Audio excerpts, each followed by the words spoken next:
Je vous dis bonjour et bienvenue à toutes et à tous. On va commencer doucement, comme je viens de vous dire.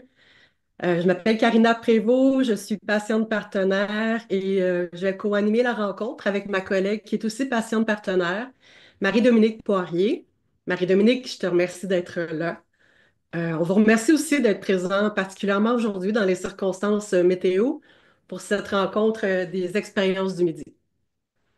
Je veux dire bonjour à nos invités, Julie Coulombe, qui est citoyenne chercheuse, père aidant de famille à la Société québécoise de la schizophrénie, et à Marie-Hélène Morin, qui est co-titulaire de la chaire interdisciplinaire sur la santé et les services sociaux pour les populations rurales de l'UQAR et co-directrice du réseau de recherche sur la santé en région rurale et éloignée, le réseau qu'on appelle CARES, C-A-R-E-S.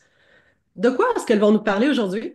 Le titre de leur présentation est Recherche en partenariat avec une citoyenne chercheuse, une contribution au développement de la père aidance famille au Québec. Le soutien par les pères aidants famille est en émergence au Québec et au Canada. Cette approche a le potentiel d'être une source de soutien bénéfique pour les personnes proches aidantes et le personnel clinique pour faciliter les parcours de soins et de services en santé mentale.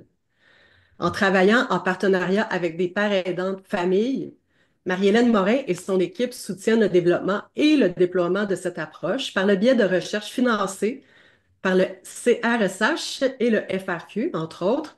Par cette présentation, elle souhaite, en co-construction avec Julie, susciter une ouverture et un intérêt tant aux sciences participatives qu'à ce nouveau rôle de soutien. Pour votre information, cette rencontre est enregistrée. Elle va ensuite être diffusée sur le site YouTube de l'unité de soutien SSA Québec. Donc, unité de soutien SSA Québec. Vous allez retrouver tous nos webinaires sur cette page, y compris celui-ci dans environ 10 jours. Avant de laisser la parole à nos invités, j'aimerais ça vous les présenter un peu mieux, assez rapidement. Julie, c'est une père aidante de famille pour la Société québécoise de la schizophrénie et des psychoses apparentées depuis 2020. Elle possède un savoir expérientiel comme proche aidante et accompagnatrice pour de nombreuses familles qui l'ont amenée à expérimenter le réseau du système de soins et de la grande région de Montréal en milieu hospitalier, pédopsychiatrique et psychiatrique. Elle est impliquée dans plusieurs sphères et projets de père-aidance famille. Julie travaille également dans le milieu bancaire depuis 2005. Elle s'implique dans le programme de père aidant en entreprise de son employeur. Elle est diplômée de l'Université de Montréal du micro-programme de premier cycle en santé mentale, mentor pour père aidant. Elle s'est jointe à l'équipe de la chaire en 2021 comme citoyenne chercheuse. Marie-Hélène, elle, est professeure chercheuse en travail social au département de psychosociologie et travail social de l'Université du Québec à Rimouski. Elle est co-titulaire de la chaire interdisciplinaire sur la santé et les services sociaux pour les populations rurales et co-directrice du réseau de recherche sur la santé en région rurale et éloignée, Réseau CAR. Elle co-dirige également un partenariat de recherche qui vise à améliorer le continuum de services offerts aux personnes autistes qui vivent des enjeux de santé mentale et de dépendance. Elle s'intéresse aussi à l'organisation des soins et des services sociaux en santé mentale, aux pratiques professionnelles dans ce domaine et au rôle des personnes proches aidantes et des pères aidants familles en santé mentale et en autisme. Comme d'habitude, il s'agit d'une formule où aujourd'hui, on va avoir une présentation suivie d'une période de questions. Vous êtes invités à participer en levant la main. Et pendant la petite période de présentation, on va couper les micros, simplement pour s'assurer que le son est de qualité, particulièrement aujourd'hui avec la tempête qui roule. Si vous le pouvez, on vous invite à garder vos caméras ouvertes. On comprend aussi si ce n'est pas possible, mais c'est juste que c'est toujours plus agréable pour les personnes qui présentent. C'est le tour maintenant à Julie et à Marie-Hélène. La parole est à vous. Merci. Bonjour, merci Karina de l'introduction, de la présentation. Merci aussi à vous tous et toutes d'être présents ce midi. Ça nous fait vraiment plaisir, Julie et moi, d'être avec vous pour passer l'heure du dîner dans la tempête plus ou moins intense selon où vous êtes au Québec. On a un partage d'écran, une petite présentation PowerPoint qui va guider un peu les éléments qu'on veut vous présenter ce midi. Fait que je vais tout de suite partager, mais je te laisse dire bonjour, Julie, pendant que je fais Mhm. ma manœuvre Oui, techno. ben, Mais bon midi tout le monde. Merci d'avoir répondu présent à l'appel. Ça nous fait extrêmement plaisir d'être là. Euh, Ça fait plusieurs présentations. Aujourd'hui, on a un bon public qui s'est présenté, donc un merci sincère et chaleureux. J'espère que vous allez apprécier notre présentation et à la toute fin, il y aura présence de questions, période de questions. Alors ne vous gênez surtout pas, prenez-les en note, puis ça nous fera tellement plaisir de partager après ça avec vous si vous en avez envie. Donc bon midi. Donc, je débute. Je vous fais part un peu du menu du jour qu'on a concocté. Puis, en fait, c'est ça, c'est vraiment une présentation qui va se faire en duo, Julie et moi, comme on est habitué de le faire depuis maintenant 3 ans dans notre partenariat ensemble. On espère que ça sera inspirant pour vous. Donc, tout d'abord, peut-être le petit plan de match menu du jour, comme j'aime le dire. On va glisser un mot sur le réseau CAR, un nouveau réseau de recherche que je co-dirige avec des collègues. On veut vous faire connaître ce réseau-là, puis c'est un réseau dans lequel vous allez voir, il y a une belle présence des personnes citoyennes, des communautés. Donc, on veut vous en glisser un mot. On va vous parler du programme Engagement, qui est un projet c'est le prétexte pourquoi Julie et moi, on est unis dans un partenariat de recherche citoyenne-chercheuse. On veut vous parler de ce partenariat-là, de ce qu'on a pu y réaliser ensemble. Puis aussi, dans le fond, vous parler de ce fameux programme Engagement parce que ça pourrait vous intéresser. Euh, on veut aussi, en troisième lieu, en fait, c'est numéro 4 dans le menu du jour que je vous présente à l'écran, mais vous parlez de paraidance famille parce que c'est l'objet commun qui nous unit, Julie et moi. Puis Julie, c'est une paraidante famille. Cette pratique-là qui est en déploiement, qui est aussi une source sans doute d'inspiration pour plein de personnes. Donc, on était curieuse en fait, on était vraiment enthousiaste de vous présenter c'est quoi, puis entendre vos curiosités, vos questions par rapport à ça. Donc, on veut laisser de l'espace pas mal aux échanges par la période de questions. On ne peut pas parler pendant toute l'heure, ça c'est certain. Donc, ça, c'est le petit plan de match qu'on voulait vous proposer. D'abord, qu'est-ce que le réseau CAR, le réseau communauté rurale éloignée en santé? Dans la présentation, vous avez peut-être compris quand Karina m'a présenté, moi, à la base, en fait, je suis travailleuse sociale, mais je suis devenue éventuellement professeure, chercheur en travail social, puis je fais beaucoup de recherches en sciences humaines et sociales.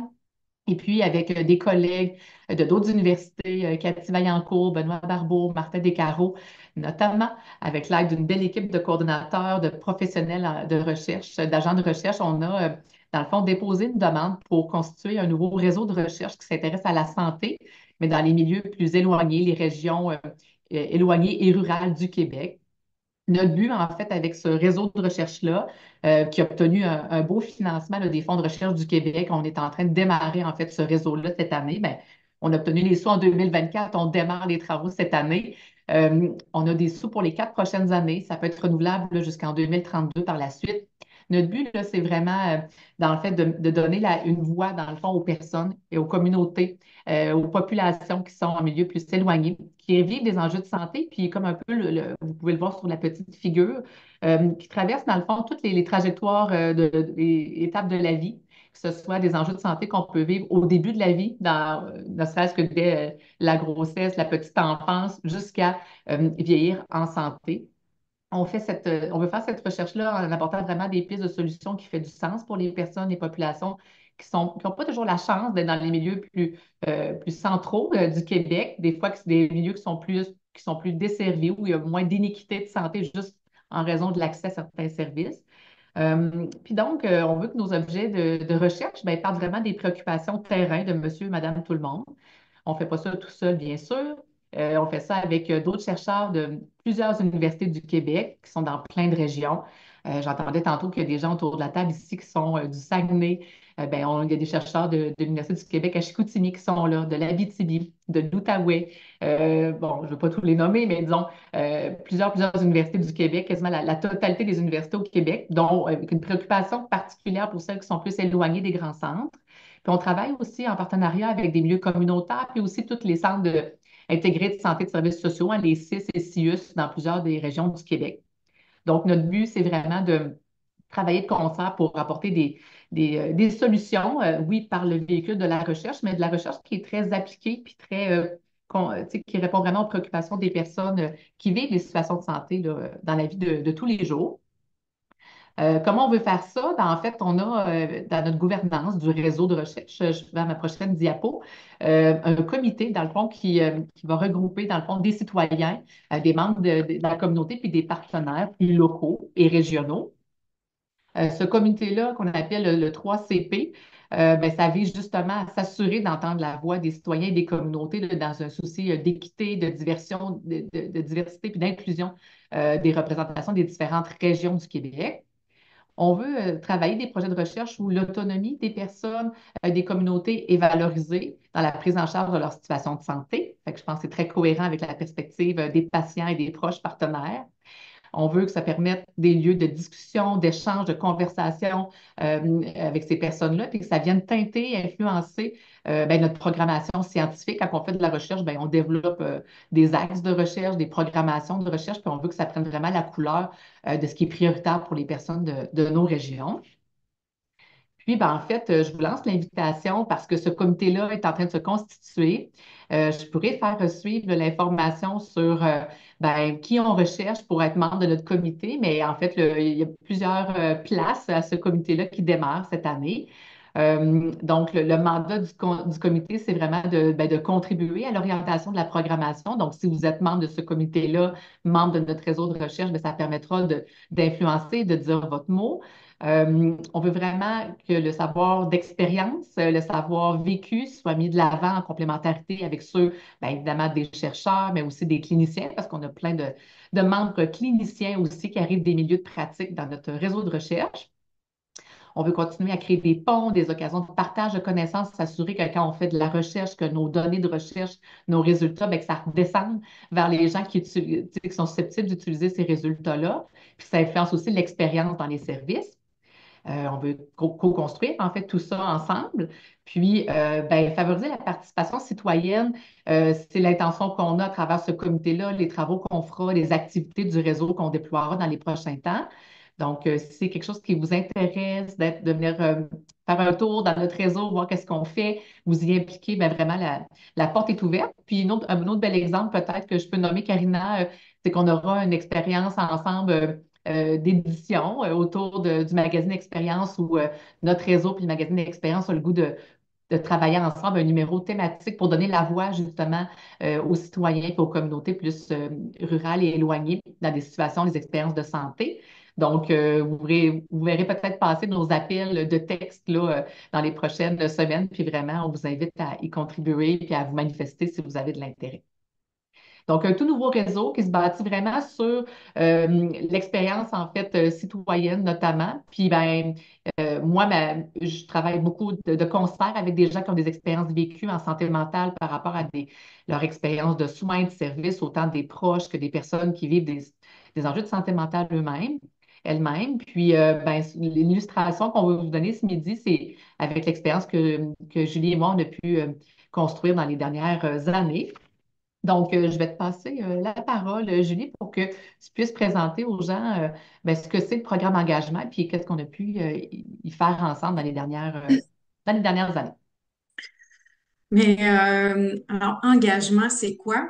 Peut-être vous parler un peu de comment engagement est venu à moi parce que ben moi, je connaissais pas ce programme-là avant, avant que je m'implique en père aidance famille. Donc, j'ai eu, pour vous parler un peu, pour vous donner du concret, j'ai eu l'expérience d'accompagner un proche dans le système de soins de santé. Et au bout de 4 ans, voyant et comprenant que ça serait pas, on fait pas un sprint, mais quand on accompagne quelqu'un qui a des enjeux de santé mentale, on est dans un marathon. Euh, j'ai eu le goût de m'investir un petit peu plus, de me rapprocher de la recherche, d'en apprendre plus sur le système de soins de santé, de faire bouger les choses un peu à ma manière avec ce que je pouvais faire parce que je savais que j'étais là pour un bout. Donc, j'ai été me former, comme Karina l'a dit, j'ai fait un micro-programme mentor père aidant.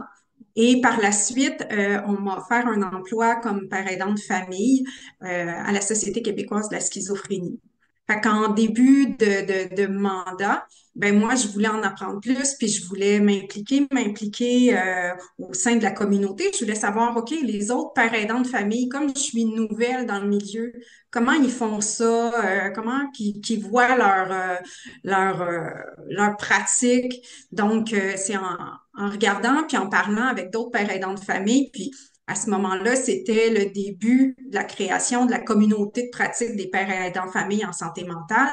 Donc, on était quelques-unes, puis je vous dis une parce qu'on voit souvent plus possiblement des femmes s'impliquer, quoique les hommes sont tellement bienvenus. Alors, je vous le dis aujourd'hui, s'il y en a d'entre vous que ça appelle la père aidance famille, c'est pour tous.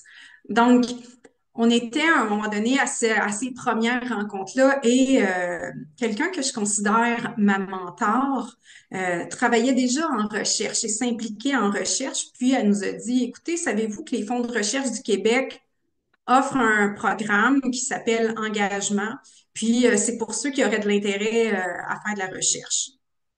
Donc là, je dis, OK, on lui demande un peu comment ça marche, et puis elle nous réfère au site web. Donc, vous pouvez vous aussi aller voir les détails sur le programme engagement. Alors, elle nous dit, ben, engagement, c'est parfait pour quelqu'un qui a jamais fait de recherche. Donc, d'emblée, il n'y a pas de critères, vous n'avez pas besoin d'avoir eu un cours universitaire, d'avoir déjà fait une maîtrise, d'être là-dedans. C'est vraiment monsieur, madame, tout le monde qui a un intérêt, qui a un sujet, qui a envie d'en apprendre plus. Puis la recherche, ben, ça nous permet de faire bouger les choses. Donc, lorsqu'elle m'a dit ça, ça a suscité ma curiosité.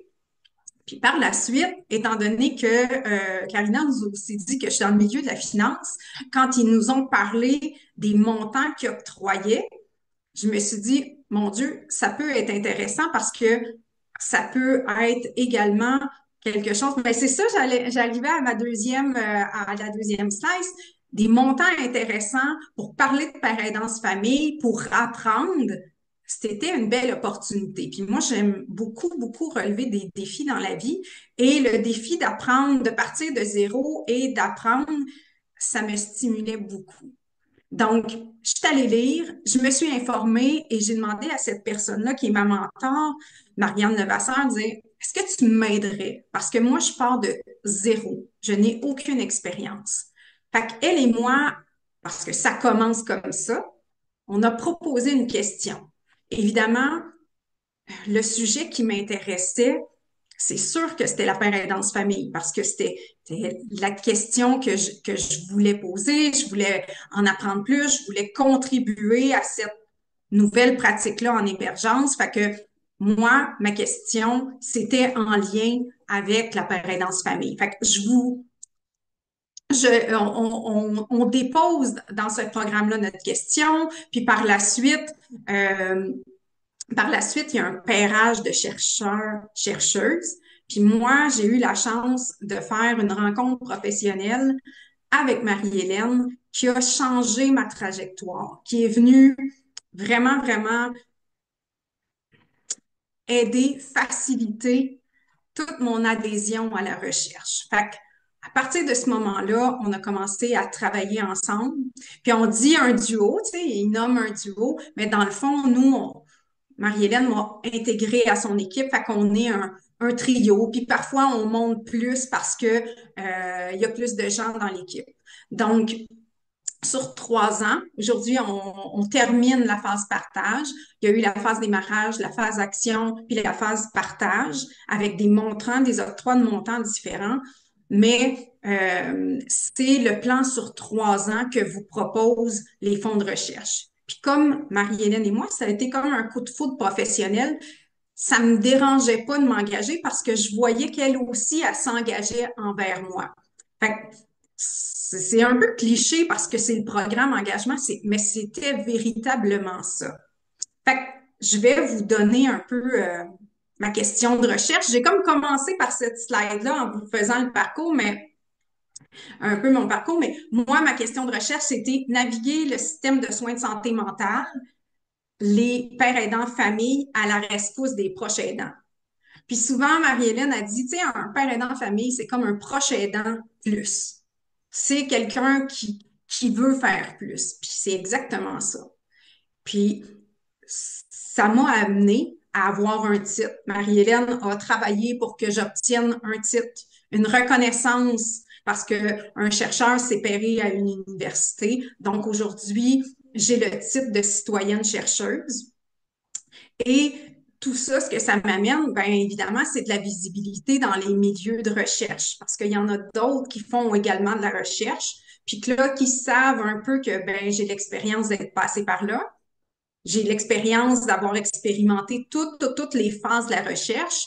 Donc, je sais maintenant, c'est moins compliqué d'embarquer une citoyenne chercheuse dans un projet.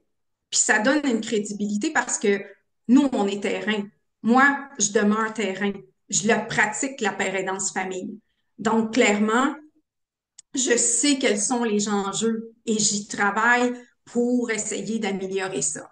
Donc, on a eu le petit dessin qui vous dit, tu sais, qu'est-ce qui m'a amené évidemment à la citoyenne, à devenir citoyenne chercheuse, c'est ma curiosité, c'est de relever un défi, c'est le fait que dans les faits, on fait des rencontres professionnelles qui nous changent. Puis moi, j'ai eu cette chance-là. Puis je le dis souvent, moi, comme j'ai plusieurs chapeaux professionnels, je peux travailler avec ma tête, je peux travailler avec mon cœur aussi. Donc, c'est vraiment un privilège que j'ai. Voilà. Prends le relais, Julie, puis c'est ça pour vous mettre en contexte. On a eu une activité où est-ce qu'on était en présentation ensemble, Julie et moi, l'année passée, puis il y a quelqu'un qui faisait des dessins de nous pendant qu'on était là, fait qu'on trouvait ça sympathique de vous montrer un peu comment on nous a caricaturé ou à peine. Euh, puis la photo que vous voyez à l'écran avant que je change de diapo, ben c'est ça, c'est la particularité de travailler en recherche ensemble, Julie et moi, c'est qu'on a eu plein d'opportunités, on vous en montré d'autres d'aller présenter ce qu'on fait.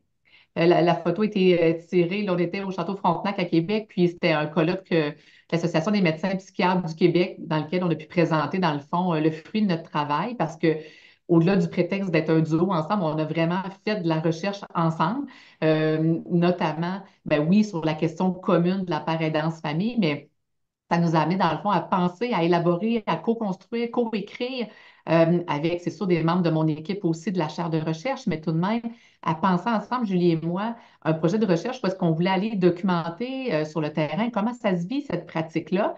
Puis on voulait faire une collecte de données de recherche. Comme je l'ai dit, notre idée, c'est de dire, ben, on va le documenter pendant qu'elle se déploie, cette pratique-là.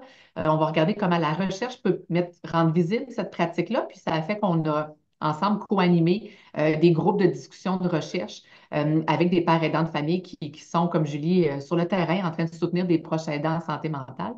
Puis, ben, ça nous a amené, souvent, on présente autant notre processus, notre collaboration, notre partenariat que les résultats, finalement, de l'activité de recherche qu'on a faite ensemble. Fait qu'elle était partie de l'idée de comment des pères aidants de famille, ça peut aider à naviguer dans le système. Est-ce qu'on sert à quelque chose? Tu sais, c'est un peu les questions de départ d'une citoyenne qui vit ça au quotidien. Puis il y avait l'idée, la curiosité de déconstruire l'image qu'elle se faisait des chercheurs. Tu sais, c'est qui les chercheurs? Comment ça fonctionne de travailler avec des chercheurs? Oui, parce que Euh, Marie-Hélène, moi, les Vas-y. chercheurs, je croyais que c'était des gens dans leur bureau, ensevelis sur des livres. Je savais pas vraiment de terrain, qu'est-ce qu'ils faisaient au quotidien. Tu sais, c'est un peu l'image de monsieur, madame, tout le monde. Qu'est-ce que ça fait un chercheur? Merci, Marie-Hélène, tu me l'as montré abondamment. On a rendu ça quand même plus concret et humain, hein? En tout cas, de la recherche en sciences humaines et sociales ou faite par une travailleuse sociale, ça fait quelque chose assez, oui, d'humain et de cœur.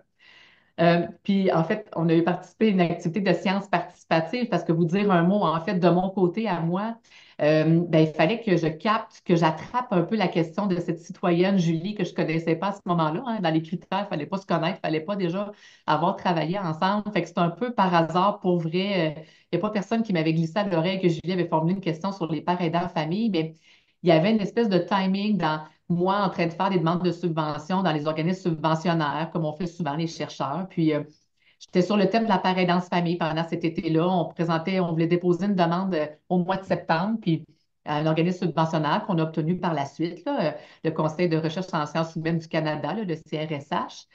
pour travailler sur le thème de la part aidance famille. Puis au mois d'août, à mon retour de vacances, ben, je suis tombée un peu par hasard pour vrai sur la question de Julie.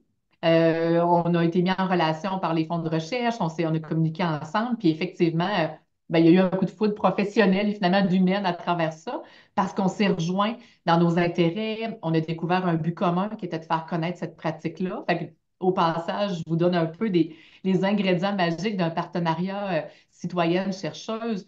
Il faut avoir une passion ou un objet de recherche ou un intérêt vraiment qui est commun. Il faut, c'est sûr, avoir le goût de travailler ensemble. Je pense que comme chercheuse, moi, j'avais cette soif-là, d'être proche de la réalité terrain. Je le faisais déjà dans mes recherches, mais peut-être pas de la même manière ou autant pas en duo comme celui que j'ai pu composer avec Julie. Puis finalement, ben, cette idée-là, comme chercheur, de me laisser influencer par quelqu'un qui n'arrive pas du domaine de la recherche, qui a un vécu d'expérience, ben, j'ai eu l'ouverture à plonger là-dedans, à, à être ouverte à y mettre l'énergie, le temps, parce que dans les autres ingrédients magiques, je vais en glisser un mot, mais il faut y mettre Ouais. le temps, parce que Julie ne connaissait pas la recherche. Fait que donc, c'est pas une étudiante, mais c'est une citoyenne qu'il faut qu'il s'approprie ce processus-là de recherche. Donc, l'idée de transmettre, former la personne à ce que c'est la recherche. Puis au final, ben moi, ça a transformé ma façon à moi de faire de la recherche en étant proche d'un savoir qui n'était pas un savoir académique ou scientifique ou clinique, mais bien un savoir d'expérience, qui au final est vraiment venu enrichir, dans le fond, ma façon de faire de la recherche, puis même les retombées, parce que quand on est ensemble, Julie et moi, puis qu'on présente des résultats de recherche, tu sais, je pense que les gens ils entendent la chercheure parler, ça peut être convaincant et crédible, mais quand on est là toutes les deux, quand on mélange nos savoirs, quand Julie parle de son expérience vécue, autant dans son rôle de personne proche aidante, son rôle de père aidant de famille, ben ça donne une couleur et une richesse que n'importe quel mot d'une chercheure arriverait pas là, à l'achever pour peut-être convaincre ou rendre ça concret. Donc, je continue juste pour vous montrer un petit peu d'autres extraits, d'autres moments où on était ensemble dans des présentations, tout ça. Puis peut-être de dire, ben, que c'est ça, dans les ingrédients ou dans la recette qui fait que ça peut fonctionner. Nos priorités, ben, c'était vraiment l'idée, puis c'est ça le mandat que les FRQ nous donnaient à travers le programme, c'était de démocratiser les connaissances scientifiques, de les rendre accessibles, de les vulgariser. Fait que dans tout ce qu'on a fait comme activité, il y avait toujours une idée, oui, que des scientifiques, que des chercheurs, que les gens académiques, ils trouvent leur compte dans des nouvelles connaissances qu'on est en train de développer, mais que ça soit très accessible et digeste pour d'autres parents de famille, pour des citoyens, citoyennes, pour la population en général. On voulait vraiment que la contribution de l'expérience de Julie soit au cœur de ce qu'on fait. On partait vraiment de ses préoccupations, ses mots à elle, etc., pour bâtir autant les outils de collecte de données que la manière qu'on a co-animé ensemble là, les groupes de discussion. C'était vraiment un exercice de co-construction, de le faire ensemble, de partenariat. Puis c'est ça, de se laisser mutuellement, je vais dire, challenger par le chapeau qu'une ou l'autre, on arrive quand même avec nos vécus nos chapeaux de départ de scientifiques, de citoyennes, de néophytes, et tout ça. Fait que je pense qu'on a accepté de se prêter au jeu, d'être déstabilisé, d'être challengé par des choses qu'on connaissait moins du vécu de l'autre, puis d'en faire quelque chose d'intéressant. Dans les autres ingrédients magiques, je disais tantôt qu'il faut y mettre du temps, de l'énergie. Ça n'a pas été difficile pour moi de mettre de l'énergie. Puis avec les gens de notre équipe, Maryse Proux, que je salue au passage aussi, qui est mon agente de recherche à la chaire, tu sais, on tripait tellement, je pense, sur notre sujet, sur la mission qu'on s'est donnée de faire connaître cette pratique-là en voyant que ça pouvait aider des proches aidants en santé mentale, que les efforts, le temps qu'on y a mis dans la balance, ça comptait peu finalement, même s'il fallait quand même l'aménager, l'organiser.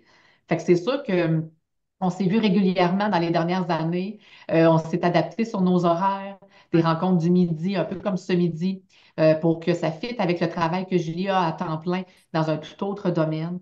Prendre le temps ensemble, préparer les présentations, préparer les rencontres, utiliser des outils de collaboration, Teams ou autres. Puis tout ce qui était aussi vraiment du matériel pour pouvoir travailler, à des facilités de ce côté-là aussi. Que Julie ait des accès à l'UQAR, qu'elle soit rémunérée via l'UQAR pour avoir un salaire pour ce qu'elle est en train de faire avec nous. C'était prévu dans la subvention qu'on pouvait verser un salaire à la citoyenne. Puis pour moi, c'était un incontournable. qu'elle ait un ordinateur, qu'elle ait, tu sais, ça a l'air banal de dire ça comme ça, mais ce travail de partenariat-là, si on n'est pas égal égal et équitable dans avoir les mêmes accès aux mêmes plateformes, UCAR, tout ça, un ordinateur portable, une rémunération, ben, si on ne part pas sur ces bases-là, ça ne peut pas être un partage équitable là, de travailler ensemble et de co-construire un projet de recherche ensemble. Puis toute l'idée que de la recherche, moi, on ne fait pas ça seul, on fait ça en partenariat. Fait que l'idée qu'elle ait accès à d'autres gens de mon équipe, des étudiants avec qui elle a pu être pairée par moment dans le projet, tout ça, ben, ça a fait quand même la différence. Puis l'impression de faire partie d'une équipe de recherche, comme moi, j'ai besoin de faire partie d'un réseau de recherche ou d'une équipe pour faire des beaux et grands projets ensemble. Fait que c'est un peu au passage des ingrédients magiques de notre expérience pour que ce soit ben, une réussite des deux côtés.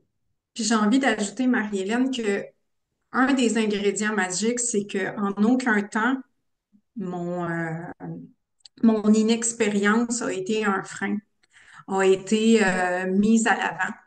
Au contraire, on me faisait la place, on me mettait au même pied d'égalité. On reconnaissait que moi, mon savoir, c'était peut-être pas le savoir de la connaissance universitaire, mais c'était, ou de la recherche, mais c'était ton expérience. Toi, Julie, t'es passée par là. Toi, tu la pratiques, cette profession-là. Fait que ce savoir-là qui a été mis au même niveau que tout autre savoir a permis que je me sente en confiance. Des fois, j'étais nerveuse, là, honnêtement, parce que je savais pas dans quoi je pataugeais, mais je pense que ça, c'est une posture qui est gagnante quand le chercheur vraiment démontre l'ouverture et tout pour accueillir vraiment son citoyen chercheur. C'est ça qui fait une différence. Parce que sinon, on se laisse facilement intimider de par le fait qu'on n'a jamais fait ça.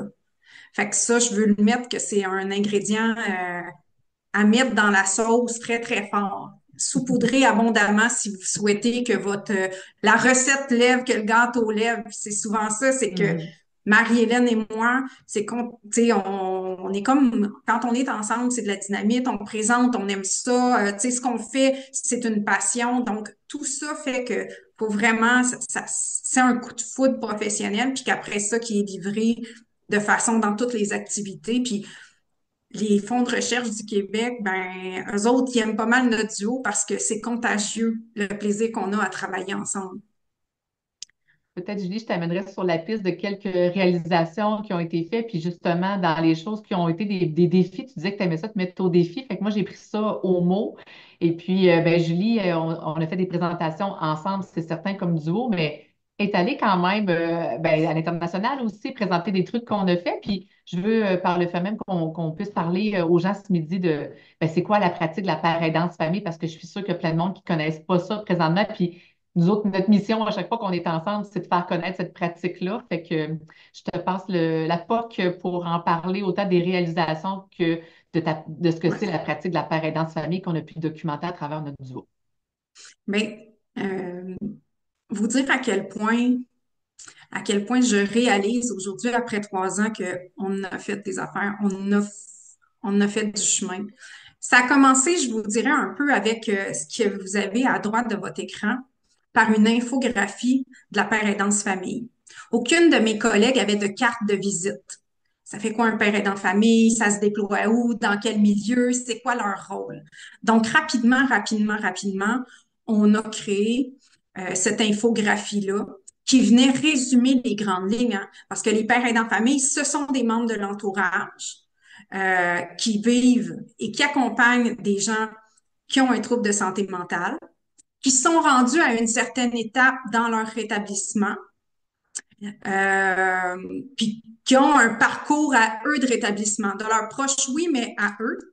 Puis les pères aidants de famille, ils sont là pour écouter, ils sont là pour soutenir d'autres membres de l'entourage, les aider à naviguer. Et puis, en fait, le réseau de la santé est surchargé.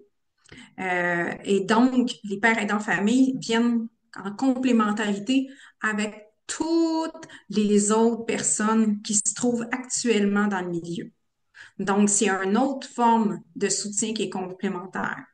Et puis, ben, on partage notre vécu, On brise le sentiment d'isolement des familles, des membres de l'entourage. On agit comme source d'inspiration. Puis, ben, on peut informer, on peut favoriser l'alliance thérapeutique parce que parfois, une famille devant un professionnel de la santé osera peut-être pas reprendre, a peut-être pas compris, hein, vous savez, on retient tellement peu lorsqu'on est dans une rencontre parce que parfois il y a l'émotion qui se mélange, parfois il y a tout ça. Mais c'est le genre de choses que nous, les pères aidants famille, on peut reprendre avec eux.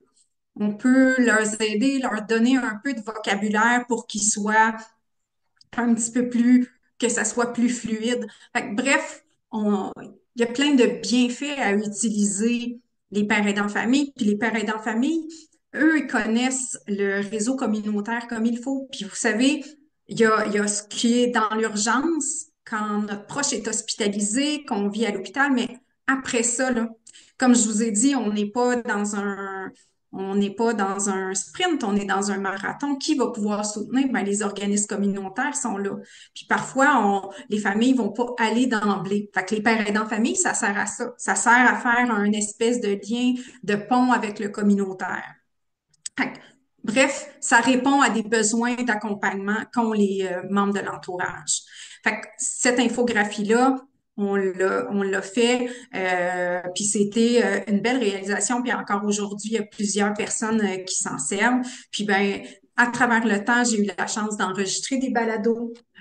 Puis Marie-Hélène m'a aidé aussi de départager un peu quel est le rôle d'une travailleuse sociale, quel est le rôle d'un père aidant famille, quel est le rôle de chacun. Puis quand on parle de ça, quand on discute de ça avec des familles, d'aider à rétablir, puis qui puissent identifier qui va les aider, qui est là, dans quelle démarche. Donc, ça les guide, ça les aide. Et puis, mais j'ai aussi eu la chance d'aller me promener à l'international en Europe parce que ce que vous devez savoir, c'est que les gens nous regardent, nous, au Québec, parce que nous, on est avancé dans cette pratique en émergence-là. On va de l'avant, on avance très rapidement là-dedans et on est regardé de par ces gens-là à travers le monde. Donc, je pense que on a quelque chose à être fier. C'est on met de l'avant cette pratique-là en émergence. Donc, je suis allée me promener en Suisse. Et puis l'année passée, je suis allée me promener à Lyon. Donc, j'ai compris aussi parce que quand on va se promener, ben moi, j'ai présenté des posters scientifiques. Fait que j'avais aucune idée. Donc, avec l'équipe, j'ai participé à la création de ce poster-là, je l'ai affiché, il y a des gens qui sont venus me poser des questions. Fait que ça rendrait encore plus concret le pourquoi je faisais de la recherche. OK, c'est à ça que ça sert. OK, quand on va présenter, c'est comme ça qu'on le fait. Donc, ce programme-là, engagement, m'a permis de ça, de mieux comprendre. Puis aujourd'hui, ben, je peux devenir aussi un porte-parole pour les gens qui ont jamais fait de recherche puis qui ont le goût de s'impliquer là-dedans sans nécessairement aller faire une formation universitaire. Donc, et ça, encore une fois, quand je vous parlais de l'ingrédient magique, d'avoir une chercheuse qui nous met de l'avant, puis qui dit non, regarde, vas-y, toi. Vas-y à l'international, je te donne cette chance-là d'aller briller, puis de faire briller cette pratique-là parce que j'y crois, puis je crois en toi. C'est vraiment extraordinaire. Donc, merci. Vous savez, à quel point je suis chanceuse d'avoir pu faire ça. Vraiment, merci Marie-Hélène. Je ne l'ai pas payé pour qu'elle dise ça. Je pense que ça vient de son cœur, mais c'est vraiment, ça parle Absolument. un peu de notre collaboration ensemble, puis de comment on a réussi à avoir, c'est ça. Je pense que des liens humains puis de confiance qui se sont établis aussi rapidement, peut-être parce qu'il y a eu un fil de personnalité, d'humaine, mais c'est ça, ça avait la même valeur pour moi que ça soit moi ou elle qui aille présenter, puis même encore plus, c'est elle qui avait cette opportunité-là. Tu sais, moi, les occasions ne manquent pas pour ce genre d'activité-là, puis je trouvais ça important qu'elle puisse le vivre, puis tu sais, en fait, traverser toutes les étapes du processus de recherche jusqu'à le transfert de connaissances, puis de le faire à sa manière, avec son expérience vécue comme parent dans la famille, mais aussi comme chercheur, parce que maintenant, elle a une expérience vécue comme chercheuse. J'essayais de mettre tantôt notre petite infographie, là, elle apparaît sur la prochaine diapo, mais je vais me reprendre tantôt pour vous le glisser dans la conversation parce que l'infographie que Julie vous présente sur ce que c'est la parrainance famille, c'est quelque chose que vous pouvez aller télécharger gratuitement là, sur le site de l'UQAR. Fait que je vais me reprendre tantôt là, quand je serai plus en Mhm. partage d'écran pour aller chercher mon bon lien puis vous le mettre dans le chat, dans l'outil de conversation de la rencontre de ce midi. J'ai le goût de dire qu'on serait rendu à prendre la période de questions, tout ça, de pouvoir échanger avec vous sur différents volets de ce qu'on a présenté jusqu'ici ce midi. Puis dans la présentation, j'imagine qu'elle est rendue accessible par la suite, là, il y a nos coordonnées, tout ça. À la fin, si vous avez d'autres questions, des choses que vous voulez tu sais, revenir vers nous là, après la présentation, ben, ça va nous faire plaisir de vous répondre ou d'avoir votre feedback. Fait que je pourrais arrêter peut-être le partage d'écran ici, puis qu'on soit plus en mode échange, si ça vous convient. Je vous explique rapidement comment ça fonctionne les échanges. On essaie de rester avec des petites questions brèves. On ne parle pas trop de notre histoire personnelle. On essaie de rester général. Vous pouvez poser votre question dans le chat si vous voulez. Je vais les relayer ou la faire en personne. Je vois la main de Vanessa qui est là. Oui, bonjour. Super belle présentation. Ben, comme je l'ai dit tantôt, contente d'être là. J'ai une question concernant les sciences participatives. J'aimerais en savoir plus. C'est quoi ce concept-là? Comment ça émerge? Puis comment vous l'appliquez? Donc, j'ai d'autres questions, mais je vais commencer par celle-là parce Mhm. que moi, j'aime ça parler, là. Faut que je me calme un peu. Merci. Merci pour la question. Ben, en fait, l'idée générale des sciences participatives, c'est vraiment l'idée de pouvoir partager au départ comment on fait de la science, tu sais, que ce soit pas juste le chercheur justement dans sa tour d'ivoire qui fait sa recherche de son côté entre chercheurs. Il y a vraiment l'idée que ce soit quelque chose qui est un peu comme dans des méthodes de recherche. Des fois, on va dire qu'on fait de la recherche-action participative. Ben, il y a l'idée que dès l'idéation du projet de recherche, on fait participer les principaux intéressés. Dans ce cas-ci, c'était une citoyenne, c'est Julie, mais elle représente une communauté de proches puis de pères aidants de famille qui peuvent avoir les mêmes préoccupations. Puis, dès les premières étapes, ben, on pense le projet ensemble. Donc, quand on vous présentait un petit peu les différentes phases de l'engagement, on avait un plan à préparer, un plan de match, un projet de vie de recherche à préparer ensemble. Ben, j'étais pas toute seule dans mon bureau à écrire mon plan. On l'a vraiment fait ensemble, décidé ensemble. Fait que je pense cette idée-là de participer de manière égalitaire, assez horizontale tout au long de la recherche, toutes les étapes, que ce soit penser le projet, faire la collecte de données, analyser les données. Julie a participé à de l'analyse qualitative des groupes de discussion qu'on a fait. C'est elle qui a analysé avec des gens de mon équipe. Là, à la limite, moi, j'ai passé plus dans d'autres étapes d'analyse plus tard, mais les premières versions d'analyse, c'était Julie qui a lu des verbatims, puis qui a analysé, puis codé des verbatims sur son patio pendant un été de temps, tu sais. Donc, il y a quelque chose de très, oui, participatif, actif, peu importe le statut qu'on a. Puis l'idée aussi que ça fasse du sens, même dans les étapes après ça, de participer aux étapes même de, c'est ça, de diffusion, de transfert de connaissances pour donner du sens à ces résultats-là.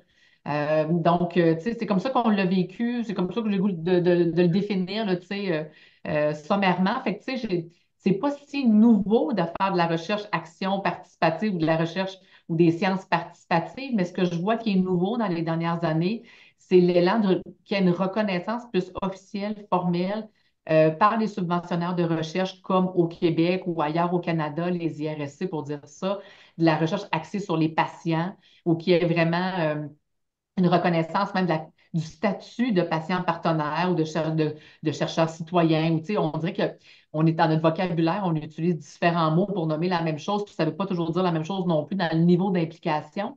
Mais je vois un changement dans la reconnaissance des statuts, la reconnaissance même d'une compensation plus formelle, que c'est moins selon le souhait ou non du Ouais. chercheur, ça vient un peu d'office. Euh, fait que donc, ça, je vois qu'il y a quelque chose qui est en train d'un petit peu plus se formaliser, mais dans le bon sens de la chose, au niveau de la reconnaissance de différentes contributions participatives à la recherche. Se On a eu aussi. rapprocher la science du monsieur, madame, tout le monde, là, finalement. Et ceci dit, Madame Bueno, là, dans ce que Marie-Hélène décrit, c'est que il faut rendre ça concret pour les citoyens, hein. Donc, pas de OK, je veux que tu me donnes toute l'information, puis après ça, je te mets de côté. Parce que non, non, c'était impliqué. Moi, j'ai eu la chance de me faire impliquer à toutes les étapes. Toi, qu'est-ce que tu en penses? Puis, tu sais, même si j'avais pas l'expérience d'avoir fait de la recherche, je sentais que mon opinion comptait et qu'on écoutait mon feedback puis qu'on s'en servait après pour aller plus loin.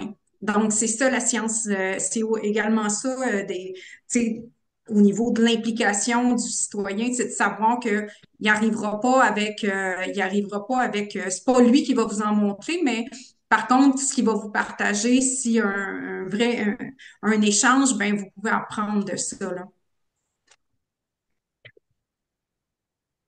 On avait une question sur les termes, justement, qui revient. C'est Ouais. Célia qui nous dit, en France, on parle du terme parent partenaire, puis au Québec, nous, on dit père aidant famille. Est-ce qu'il y a une différence, si c'est pareil ou je vous laisse la question aux deux. J'ai eu la chance d'aller me promener en France, puis je sais qu'il y a plein d'appellations et ils commencent à nommer de plus en plus père aidant famille là-bas, professionnel. Euh, mais tu sais, tout est dans la formation aussi parce que eux, ça fait très longtemps que les organismes communautaires ont des parents qui s'impliquent, mais là, eux aussi visent à avoir des requis de formation pour pratiquer ça, puis pour pouvoir être vraiment un père aidant familiaux qu'ils appellent professionnels. Donc, c'est au-delà, je crois, du parent partenaire, un petit peu. J'irais Ok. dans le même sens, tu sais, on dirait que le parent partenaire peut être le proche qu'on implique dans les soins avec nous, avec qui on collabore, ou en tout cas, tu sais, à différents degrés. Le père aidant famille a un rôle, ben, c'est ça, mon expression que Julie mentionnait au départ, au début de la présentation, c'est le proche aidant plus qui en fait plus, mais là, on est en train d'expérimenter au Québec que ces pères aidants famille-là font partie de l'équipe d'intervention au même titre que l'éducateur spécialisé, l'infirmière, la travailleuse sociale. Fait que je pense que ça dépasse peut-être l'expression là, qui est mentionnée dans le chat, mais tu sais, là, on est encore en train de définir les pourtours de ça, fait que je ne voudrais pas tu sais, conclure trop hâtivement, mais il y a quelque chose que j'ai l'impression que le rôle qu'on est en train de documenter, en tout cas dans la façon de le faire au Québec, c'est plus que juste être un parent soutien, là, tu Mhm. sais. Puis vous savez, nous, au Québec, il y a une rémunération pour cette pratique-là. Alors qu'en France, la rémunération vient pas toujours. C'est après s'installer là-bas, là. Puis c'est pour ça que je vous disais un peu qu'ils nous regardent, puis qui nous observent de près pour aller un peu calquer leurs pratiques, puis leurs normes, puis dire, OK, ben voici, ils font partie de l'équipe, donc au même titre que n'importe quel autre professionnel, ils ont droit à une rémunération. C'est pas juste quelqu'un assis dans un organisme communautaire qui dit, oh mon Dieu, ça va pas bien, ouais, je te comprends. Non, non, c'est au-delà de ça. Donc, en France, je sais qu'ils sont pas tous rémunérés pour ça, mais ça s'en vient tranquillement. Ils travaillent fort eux aussi, là. Au Québec aussi, il y a une jungle de termes, on peut se consoler, on est bon là-dedans aussi. Oui. On aurait une question aussi de Evelyne. Oui, je voulais juste dire un gros merci à Julie et à Marie-Hélène. Je suis tombée par hasard sur votre présentation. J'ai dit un bon midi pour apprendre quelque chose et j'ai vraiment appris père et danse famille. C'est un terme que je ne connaissais pas beaucoup. Le programme engagement, je ne le connaissais pas beaucoup. Donc, j'ai appris beaucoup de choses et puis la façon que c'est fait, ça m'a tellement fait chaud au cœur parce que j'ai tellement participé à des recherches, mais pas dans ce sens-là. Comme venait de dire Julie, finit de me donner ce que tu as à me donner et puis fous le camp. Donc, c'est comme ça que je me suis souvent sentie que je me suis vendue, en fait, excusez-moi le terme, mais j'ai donné tout ce que j'avais à donner et puis en retour, tu ne sais même pas ce que ça donne, tu ne sais même pas où sont rendus les résultats. Il y a souvent trop peu de feedback. Vraiment, j'apprécie cette façon-là. Ça m'a fait chaud au cœur. Merci. Merci Est-ce beaucoup pour votre est-ce qu'il y a d'autres commentaire. questions? Oui, j'aurais une autre Euh, question de Vanessa. S'il y a quelqu'un d'autre qui voudrait passer avant Vanessa, sans ça, je laisse avec plaisir la place à Vanessa. Un, deux, trois. Bon, ben, on donne la place à Vanessa. Merci, merci, merci. Là, moi, j'ai des enfants à la maison, hein, fait que s'il y a du bruit, là, faites pas le saut, d'accord? C'est la jambe ici. Je voulais savoir, le sujet de recherche, c'était la navigation euh, dans le réseau de la santé pour la santé mentale. Puis, on impliquait le père aidant ou le père proche aidant. Excusez-moi, je confonds dans les termes, je suis désolée, là, je ne vais pas vous massacrer tout ça, mais ma question est, de cette recherche-là, quels sont les faits saillants? Qu'est-ce qui vous a touché par rapport à ça? Qu'est-ce qui vous a surpris par rapport à la navigation, les difficultés? Y a-t-il quelque chose là-dedans que vous vous dites, ah mon Dieu, ça m'a surpris dans vos recherches? Merci. Julie, toi, as-tu des flashs, des highlights? Ben, en fait, rien nous a jeté à terre parce que je pratique la profession. OK? Donc, OK. rien de ça nous a jeté à terre. L'exercice que j'ai dû faire, par contre, quand on a animé nos groupes de discussion, Mhm. c'était de ne pas influencer, de ne pas prendre position. Les défis, peut-être que mettre en lumière les défis de la pratique qui est la reconnaissance de la parentance famille, les enjeux d'intégration, c'est ressorti. Donc, c'était tous des choses que je connaissais, mais comment faire partie d'une équipe, comment obtenir une rémunération basée sur le savoir expérientiel plutôt que le savoir académique. C'est quoi les prochaines étapes selon les parents aidants de famille, où est-ce qu'elles veulent pratiquer. Donc, tout ça, Marie-Hélène, je ne sais pas si on peut, s'il y a des posters qu'on Ben, en peut, fait, j'ai mis dans le chat deux ouais. choses. J'ai mis l'infographie de ce que c'est la parentance famille, comment on l'a pu le définir. Puis après ça, j'ai mis l'infographie qui est plus en anglais sur les résultats de nos groupes de discussion avec les parents aidants de famille. Puis ce que j'ai le goût de dire, c'est que ça a permis, au lieu de devenir comme des situations un peu anecdotiques, c'est comme si on a pu, en regroupant, dans le fond, les points de vue de plusieurs parents aidants de famille, tu sais, tracer les grandes lignes de qu'est-ce qui se passe quand une parent aidant de famille intervient dans les soins à quelque part, soit parce qu'elle co-anime un groupe avec une autre intervenante, soit parce que, elle rencontre les familles sur l'unité de soins lors d'une hospitalisation. Puis cette idée-là d'être un peu la voix des familles, de pouvoir traduire, de pouvoir faire on le savait que c'était probablement ça le rôle, mais là, de l'entendre par différentes personnes dans un processus de recherche très objectif, avec un guide d'entrevue, tu sais, on dirait que c'est ça qui était la force, dans le fond, de ce projet-là. Pas comme si on a découvert quelque chose d'exceptionnel, mais on a pu pas le standardiser, mais donner une rigueur, une crédibilité par le fait que c'était un processus de recherche qui permettait d'aller chercher ce point de vue-là. Puis toute l'idée, on a questionné beaucoup les parents aidants de famille sur le fait que, dans le fond, ce qu'elles amènent, c'est à partir de leur expérience, c'est leur savoir expérientiel qu'elles utilisent. Elles n'ont pas nécessairement de connaissances parce que ce pas des travailleuses sociales, puis c'est pas des psychiatres, puis c'est pas des... Puis de remettre vraiment, en fait, en valeur que ça a une place puis un poids important dans les pratiques, que de faire confiance à ce savoir expérientiel-là en complémentarité aux autres types de savoirs, que c'est un peu le chaînon qui était manquant. Ben ça, c'est le fun de pouvoir traduire ça dans des résultats de recherche parce que ça a été dit par les gens dans nos focus group. Puis la diversité aussi, peut-être en conclusion, sur être formé, pas formé. Il y a bien des débats là-dessus, là, tu sais, parce que si on part de savoir d'expérience, est-ce que j'ai besoin d'avoir une formation comme parent aidant de famille? Puis dans notre échantillon, on avait des gens qui arrivaient avec soit de la formation, soit pas de formation de base en parent aidance ou en mentorat. Puis, en fait, on n'a pas de conclusion sur qu'est-ce qui est à préconiser, mais je pense que ce qu'on a vu, c'est que cette diversité-là peut être payante, elle peut être intéressante parce que finalement, le moteur, c'est le savoir expérientiel. Fait en tout cas, c'est une partie un petit peu de ce que je trouve de ce qui ressort du processus de recherche là, qu'on aura fait, là, Julie et moi. Puis vous avez, c'est ça, dans le chat, là, si ça va, si les liens ont bien fonctionné, vous allez pouvoir aller télécharger là, ces infographies de résultats qu'on a essayé de synthétiser pour que ça soit plus facilement partageable. Puis je dirais également, Marie-Hélène, que la chaire de recherche a une page Facebook sur tout ce qui va s'écrire sur la parentance famille. parce qu'on a au-delà de ça, Marie-Hélène et moi, ensemble ou séparés, on a des projets de recherche qui roulent actuellement ou dans lesquels on est impliqué en père aidance famille dans différents milieux.